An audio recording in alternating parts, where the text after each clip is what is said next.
कल्पना करा, एक माणूस चितेवर झोपला आहे आणि त्याचा स्वतःचा मुलगा त्या चितेला अग्नी देतोय. ज्वाला भडकली आहेत आणि हे सगळं तो माणूस स्वतःच्या इच्छेनं करतोय. का? तर त्याला फक्त 1 रुपया दान करायचा नव्हता. हे ऐकून वेडेपणा वाटतं नाही का? पण आज आपण ज्या कथेवर बोलणार आहोत ती याच एका अविश्वसनीय संकल्पाबद्दल आहे.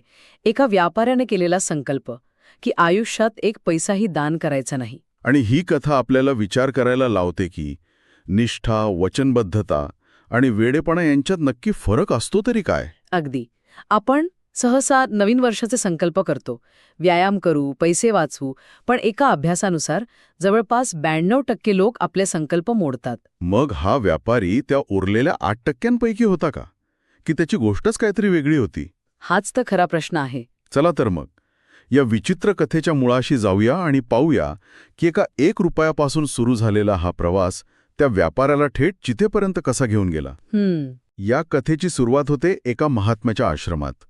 हा व्यापारी तिथे दर्शनासाठी गेला होता. आणि तिथे एक वेगळंच वातावरण होतं. म्हणजे जमलेले सगळे लोक काहीतरी सोडण्याचा संकल्प करत होते. हो, कोणी दारू, कोणी तंबाखू, कोणी शिवीगाळ. एक प्रकारची सकारात्मक ऊर्जा होती तिथे. प्रत्येक जण स्वतःमध्ये चांगला बदल घडवण्यासाठी वचनबद्ध होत होता. आणि त्या गर्दीत, त्या सकारात्मक वातावरणात या व्यापाऱ्याच्या मनात एक पूर्णपणे उलटा विचार येतो. काय?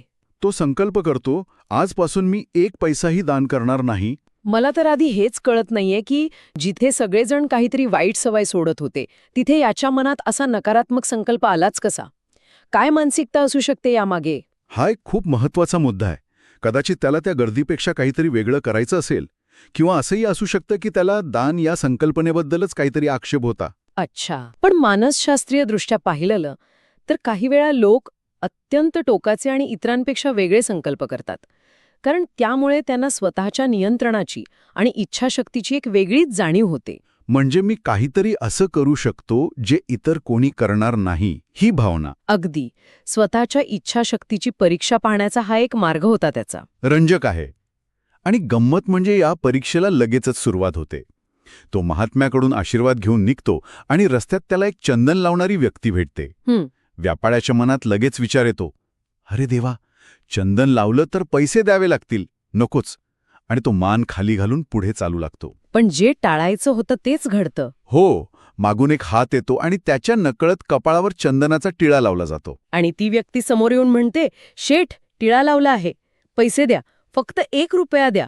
आणि आता व्यापाऱ्यासमोर त्याच्या संकल्पाची पहिली अनपेक्षित कसोटी उभी राहते. बरोबर. आणि एका व्यापाऱ्यासाठी 1 रुपया ही काहीच मोठी गोष्ट नाही. तो सहज देऊन टाकू शकला असता. पण नाही. तो ठामपणे नकार देतो, म्हणतो, मी पैसे देणार नाही. आणि तो जे पुढे करतो ते त्याच्या विचारांची दिशा दाखवतं. तो त्या माणसाला 1 रुपया देण्याऐवजी काय म्हणतो? माझं नाव आणि पत्ता लिहून घे, माझ्या गावी ये, मी तिथे तुला 1 रुपया देईन. कायच्या काय? आता वरवर पाहता हे विचित्र वाटतं, पण त्याच्या तर्काप्रमाणे तो दान करत नाहीये, तो एका व्यवहाराला भविष्यात पूर्ण करण्याचं वचन देतोय. म्हणजे त्याने आपल्या संकल्पाचा शब्दशः अर्थ घेतलाय. अगदी. पण यात एक धोका आहे नाही का? एकदा का आपण एखादा निर्णय घेतो तेव्हा तो चुकीचा वाटत असला तरी त्यावर ठाम राहण्याचा प्रयत्न करतो. हो, कारण आपल्याला चुकीचा ठरायचं नसतं. या व्यापाऱ्यासोबत तेच होतंय का? अगदी बरोबर. हीच तर सुरुवात आहे. त्याने एका विचित्र संकल्पात भावनिक गुंतवणूक केली आहे आणि आता तो त्यातून मागे हटू शकत नाही. म्हणजे तो 1 रुपया नाही वाचवत आहे. हा अहंकार त्याला कुठे घेऊन जातो हे पाहणं महत्वाचं आहे. या घटनेला तब्बल 1 वर्ष उलटून जातं. व्यापारी कदाचित विसरूनही गेला असेल. पण तो चंदन लावणारा विसरलेला नसतो. तो खरंच त्या व्यापाऱ्याच्या गावात त्याच्या घरी पोहोचतो. आणि तोपर्यंत हा व्यापारी खूप श्रीमंत झालेला असतो, लक्षाधीश बनलेला असतो. तो दारात उभ्या असलेल्या व्यापाऱ्याच्या मुलाला भेटतो आणि सगळी हकीकत सांगतो की मी तुझ्या वडिलांकडून 1 रुपया घ्यायला आलो आहे. मुलगा सरळ आत जातो आणि वडिलांना विचारतो, बाबा, कोणीतरी आले आहेत आणि तुमच्याकडून 1 रुपया घ्यायचा आहे म्हणतायत, देऊन टाकू का? आता एका लक्षाधीशासाठी 1 रुपया म्हणजे काहीच नाही. पण त्या व्यापाऱ्याचं उत्तर ऐकून मुलगाही चक्रावला असेल. तो म्हणतो, नाही, अजिबात नाही, बाहेर जा आणि त्याला सांग की माझी तब्येत खूप गंभीर आहे. म्हणजे आता गोष्ट फक्त नकार देण्यापुरती राहिली नाही, ती खोटं बोलण्यापर्यंत पोचलीये. हे कितपत योग्य आहे? इथेच तर नैतिकता आणि वचनबद्धता या इज्जतला संघर्ष सुरू होतो. त्या व्यापाऱ्यासाठी त्याचा संकल्प हीच त्याची सर्वोच्च नैतिकता बनली आहे. आणि त्या संकल्पाचं रक्षण करण्यासाठी खोटं बोलणं, नाटक करणं या सगळ्या गोष्टी त्याच्यासाठी दुय्यम आहेत. म्हणजे त्याची स्वतःची एक नैतिक चौकट तयार झालीय. बरोबर, जिच्या केंद्रस्थानी फक्त आणि फक्त त्याचा संकल्प आहे. पण हे नाटक किती काळ चालणार? तो चंदन लावणारा काय तिथून हटत नाही, तो दारातच बसून राहतो. काही दिवसांनी तो पुन्हा मुलाला विचारतो, आता कशी आहे वडिलांची तब्येत? मुलगा पुन्हा वडिलांकडे जातो. त्याला वाटलं असेल आता तरी वडील खरं सांगायला लावतील. पण व्यापारी त्याच्या संकल्पाच्या आणखी खोल गर्तेत जातो. तो मुलाला एक धक्कादायक आज्ञा देतो. तो म्हणतो, बाहेर जा आणि त्याला सांग की माझे वडील आता राहिले नाहीत. अरे देवा, हे अविश्वसनीय आहे. म्हणजे 1 रुपया न देण्यासाठी स्वतःच्या मृत्यूची घोषणा. हो ना. मी विचार करतोय, माझा रोज व्यायाम करण्याचा संकल्प मी 2 आठवड्यांपेक्षा जास्त टिकू शकत नाहीये. आणि हा माणूस 1 रुपयासाठी मरायला तयार झालाय. याला निष्ठा म्हणायचं की शुद्ध वेडेपणा? हाच या कथेचा गाभा आहे. तो आता अशा टप्प्यावर पोचला आहे जिथे परतीचे दोर कापले गेले आहेत. आणि तो चंदन लावणाराही विलक्षण आहे. तो हे ऐकून शांतपणे काय म्हणतो, ठीक आहे, अंत्यविधीची तयारी करा. मी तुमच्या वडिलांना स्मशानात पोचवल्याशिवाय इथून जाणार नाही. म्हणजे आता व्यापाऱ्याकडे नाटक पुढे चालू ठेवण्याशिवाय दुसरा पर्यायच उरलेला नाहीये. विचार करा त्या मुलाची काय अवस्था झाली असेल. हो ना.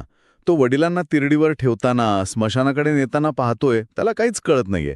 तो शेवटी वडिलांच्या कानात कुजबुजतो, बाबा, फक्त 1 रुपयासाठी तुम्ही मरणार आहात का? आणि वडील शांतपणे उत्तर देतात, काळजी करू नकोस, सगळं ठीक होईल. या एका वाक्यात त्या व्यापाऱ्याचा आत्मविश्वास दिसतो. हो, त्याला कुठेतरी खात्री आहे की तो जे करत आहे ते योग्य आहे आणि त्याचा शेवट चांगलाच होईल. त्याला त्याच्या संकल्पाच्या सामर्थ्यावर, त्याच्या निष्ठेवर आंधळा विश्वास आहे. हा विश्वासच त्याला मृत्यूच्या दारातही शांत ठेवतोय.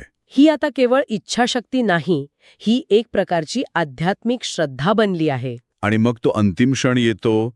व्यापाऱ्याला चितेवर ठेवलं जातं. मुलगा दुःखी मनाने चितेला अग्नी देतो.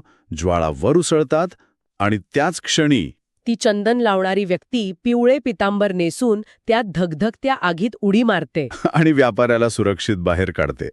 तो व्यापाऱ्याला बाहेर काढून म्हणतो, मी आजपर्यंत तुझ्यासारखा भक्त पाहिला नाही. आणि तेव्हा सगळ्यांना सत्य कळतं, पितांबर हे भगवान विष्णू किंवा कृष्णाच्या वस्त्रांचं प्रतीक आहे. म्हणजे तो चंदन लावणारा दुसरा कोणी नसून स्वतः भगवान कृष्ण होता. हो, जो त्या व्यापाऱ्याच्या निष्ठेची परीक्षा घेत होता. कथेचा शेवट तर खूपच दैवी आहे. भगवान कृष्ण त्याला म्हणतात, जर तुम्ही संकल्प केलात तर धैर्य ठेवा आणि त्यावर ठाम राहा, तुम्हाला कायमचा फायदा होईल. पण इथे मला एक प्रश्न पडतो, देवाने त्याच्या संकल्पाच्या स्वरूपाकडे पाहिले नाही का? त्याने दान न करण्याचा एक प्रकारे नकारात्मक संकल्प केला होता. तरीही त्याला देवाचं दर्शन झालं. त्याला भक्त म्हटलं गेलं. या कथेचा सर्वात गुंतागुंतीचा आणि महत्वाचा भाग आहे. यातून 2 अर्थ निघू शकतात. पहिला जो सरळ दिसतो तो म्हणजे संकल्पाचं स्वरूप महत्वाचं नाही, तर त्याप्रती असलेली अविचल निष्ठा महत्वाची आहे. अच्छा. देवाने त्याच्या कृतीमागे लपलेली नैतिकता नाही, तर त्याची 100% वचनबद्धता पाहिली. जसं आपण सुरुवातीला म्हटलं, 92% लोक संकल्प मोडतात. हा माणूस त्या दुर्मिळ 8% होता, जो मरणालाही तयार झाला पण संकल्प मोडला नाही. ही इच्छाशक्तीच दैवी होती. आणि दुसरा अर्थ काय असू शकतो? दुसरा अर्थ थोडासा वेगळा आहे. ही कथा वचनबद्धतेचा गौरव करणारी आहे की धोकादायक कट्टरतेवर केलेलं भाष्य आहे. म्हणजे विचार करा, त्याने आपल्या ध्येयासाठी खोटं बोललं, कुटुंबाला त्रास दिला, स्वतःच्या मृत्यूचं नाटक केलं. जर तो चंदन लावणारा देव नसता तर हा एक वेडा माणूस ठरला असता, जो 1 रुपयासाठी स्वतःचा जीव गमावून बसला. अगदी. तर मग ही कथा आपल्याला हे तर सांगत नाही ना की कोणत्याही ध्येयाचा आंधळेपणाने पाठलाग करणं किती धोकादायक असू शकतो. खरंच हा विचार करण्यासारखा मुद्दा आहे. आपण नेहमी कथेचा सकारात्मक बोध घेतो, पण त्यातील धोक्यांकडे लक्ष देत नाही. एका बाजूला ही आदर्श निष्ठेची कथा आहे, तर दुसऱ्या बाजूला हे काय म्हणतात त्याला, ऑब्सेसिव्ह कंपल्सिव्ह डिसऑर्डरचं एक उदाहरण वाटू शकतं. बरोबर. जिथे एक विचार माणसाच्या पूर्ण आयुष्यावर ताबा मिळवतो आणि कायमचा फायदा होईल, या वाक्याचा अर्थही आपण तपासून पाहिला पाहिजे. फायदा म्हणजे फक्त भौतिक संपत्ती किंवा मोक्ष नव्हे. मग काय? कदाचित तो फायदा म्हणजे आत्मनियंत्रण मिळवणं. ज्या माणसाला स्वतःच्या मनावर आणि कृतीवर इतकं नियंत्रण मिळवता येतं, तो काहीही साध्य करू शकतो.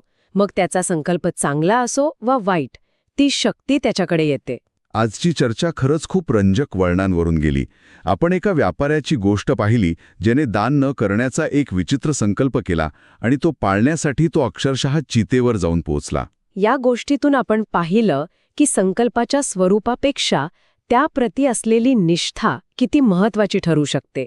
पण त्याचवेळी आपण हेही पाहिलं की अशी टोकाची निष्ठा कधीकधी नैतिकता आणि व्यवहार्यता यांच्या सीमा ओलांडू शकते. तर या चर्चेच्या शेवटी एक विचार मनात घोळत राहतो.